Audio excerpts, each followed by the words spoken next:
When the film industry is slow, I fill my time by making products for art markets, and I wanted to walk through it tonight. First, I clear out these ghosts that I already sculpted the night before to make room, put out my jar of slip, grab my air dry clay. I use an assortment of tools and they're all very dirty, as you can see. I'm going to be working with a little clay at a time. I roll the clay into a little ball just so it's manageable to start with. I'll then flatten that ball because I don't like to roll from the ball form. I like it to be a little flat to start with. And from there I roll it out. It can be kind of tricky to get the right thickness. If it's too thin, it'll break, but if it's too thick, it's kind of hard to manipulate later. And then I get a little bit of slip and I use that to smooth out my surface and just make it a little easier to sketch out my design, and you can get rid of mistakes.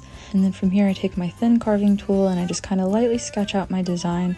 I like this method because if I mess up, I can kind of just smooth everything out and start again. And once I've carved out the big piece, I go and smooth out any of the little imperfections from my sketch. And then I can peel it up, and this is where things start to really come together as far as shape goes. I take this little tool and I just start smoothing out whatever is left of the imperfections. I really like to get my edges smooth and the surface nice and smooth before I set it down to dry. And then we set it to dry. It's going to harden here, and while we wait for it to dry, we're going to get some white paint and we're going to paint our ghosts from the day before. Even though the clay dries a light color already, I like to add a nice thin layer of white to all of my ghosts so that it really pops once you are all done with the project. And after painting 12 of these little ghosts, our other clay projects have had time to firm up a little bit so we can keep working with them. So because I'm making spoon rests, I need to curve up the edges a little bit to make it kind of more of a bowl shape.